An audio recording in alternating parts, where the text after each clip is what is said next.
Hola, buenas noches. Esto es Paradero con sentido común. Yo soy Diego Fernández y les presento una mirada geopolítica desde el punto de vista de un peruano. Luego de la pelea Max versus Trump, que ha terminado con una disculpa de Elon manifestando que lamentaba alguna de sus publicaciones referente al presidente Trump, ya que fueron demasiado lejos. Trump le contestó que no le guarda rencor. Y terminó. Aquí cumpliría el dicho: aquí se rompió una taza y cada uno para su casa. Y paralelo a esto, en California, se iniciaba una protesta en contra de la policía del ICE, siglas que significan Inmigración y Control de Aduanas. La protesta se debió a la planificación de arrestos a gran escala en este estado. Los movimientos y marchas fueron subiendo de tono hasta volverse incontrolables, al punto de mantener bloqueados a las fuerzas del ICE sin salir del edificio en donde se encontraban los agentes en Los Ángeles, California. Ya verán que hasta llamaron a los magníficos. Porque desde entonces las protestas se han extendido por todo el país, como Nueva York, San Francisco, Filadelfia, Chicago, Texas, Boston, Washington, Atlanta, Seattle y otras más. Al escalar la agresividad en algunos estados como Texas y Los Ángeles sobre todo, en donde autos fueron apedreados e incendiados, el presidente Trump ordenó la intervención de la Guardia Nacional. La policía de Los Ángeles tuvo órdenes de abstenerse a detener la protesta, haciendo estallar la administración de Trump, que luego declararía que si fuera necesario se procediera con el arresto del gobernador Gavin Newsom. Newsom no perdió la oportunidad y se pronunció con un acalorado mensaje, proclamándose defensor de los derechos migrantes y victimizando a las protestas en su defensa de sus derechos a vivir. Ante los hechos, es sorprendente la cara dura.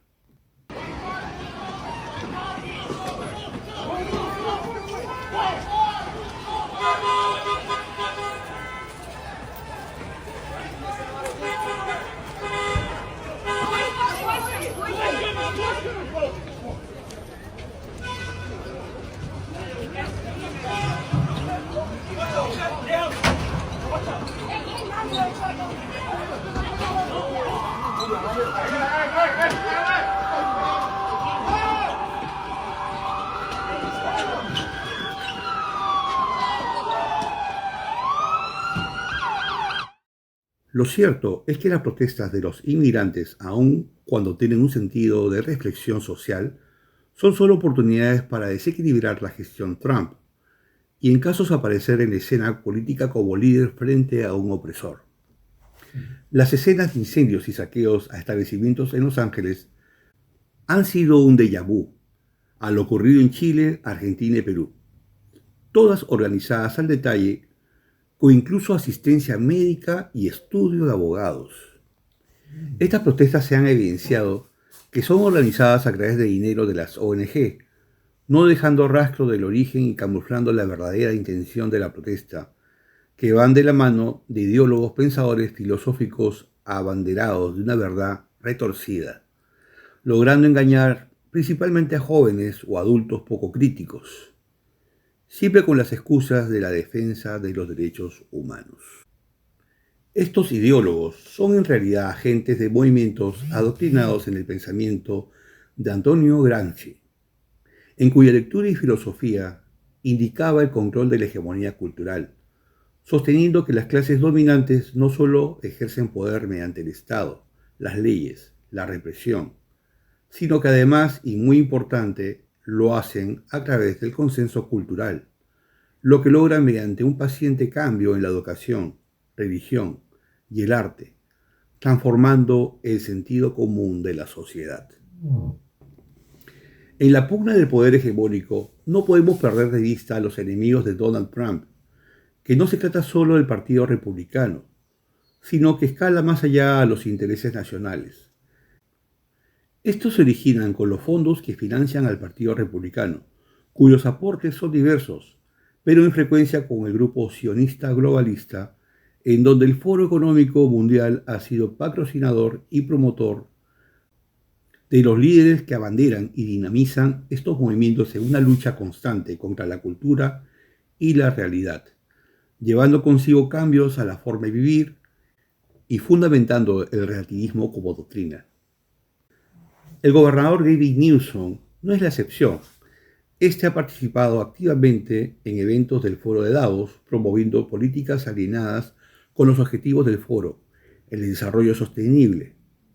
Un bonito título para una transformación de hábitos alimenticios y el fin de la propiedad. No tendrás nada y serás feliz. En la Alemania nazi, un papel importante fue la policía SS. Estas personas no eran gente común o carniceros asesinos. Todo lo contrario, se trataba de alinear a profesionales en medicina, derecho y ciencias humanas como la psicología, haciéndolos más peligrosos por su facilidad de separar la humanidad de su misión. Ahora el Fondo Económico Mundial repite la premisa y recluta y promociona líderes en todo el mundo. Macron, von der Leyen, etcétera, etcétera. Solo nos queda estar atentos para no ser asimilados. Último minuto. El día viernes, mientras grabábamos el programa, ocurrió un ataque de Israel a la planta nuclear de enriquecimiento de uranio ubicada en Natanz, Irán. Esta planta está a varios metros bajo tierra y debajo de una montaña. Es el inicio de una temida guerra nuclear. El ataque no solo fue a las plantas nucleares, sino que llevó a cabo una serie de bombardeos a zonas civiles residenciales con la finalidad de acabar con la existencia de los principales mandos militares y científicos que trabajan en las plantas nucleares. Para ello se llevó a cabo los ataques con misiles de muy alto poder, causando numerosas víctimas como daño colateral, comenzando con los hijos y familiares, porque el ataque se realizó en la madrugada mientras las personas que eran objetivos dormían con sus familias. Y ya es costumbre de Israel mostrarnos el poco valor que le da a la vida ajena a sus intereses, incluso si fueran sus propios ciudadanos. ¿O es que pensaban que Irán no iba a responder? Es sorprendente el tamaño de la responsabilidad para iniciar una guerra que por el objetivo podría terminar en una guerra nuclear. El primer ministro de Israel, Netanyahu, envió un mensaje al mundo dando una explicación del porqué del ataque, basándose en el holocausto de la Segunda Guerra Mundial y la necesidad de protegerse y proteger al resto del mundo. Donald Trump se manifestó a través de su red social indicando que ya Irán había sido advertida, que de no llegar a un acuerdo las consecuencias iban a ser muy dolorosas, y dio a entender que ellos habrían tenido conocimiento y anuencia del ataque a la planta nuclear, al decir que habían pasado 60 días y que hoy era el día 61. Palabras con mucho significado. Las consecuencias no son medibles, pero Irán ya respondió, con ataques de cientos de drones y misiles a zonas residenciales, bases aéreas y plantas de energía en Tel Aviv. Putin se ofreció como mediador entre los países y en la ONU el representante de la Federación Rusa habló de la irresponsabilidad y las graves consecuencias, dejando en evidencia la inacción del organismo de las naciones. Aún no se manifiestan líderes mundiales, pero recordemos cuando en el conflicto de Ucrania sucedió la toma de la planta nuclear de Zaporilla, no tardó la reacción mundial calificando a Rusia como ejercer un acto salvaje y despreciable en contra de la humanidad. Y ahora solo se escucha mucho silencio. ¿Cómo me recuerda esta situación a George Orwell en su obra La rebelión de la granja?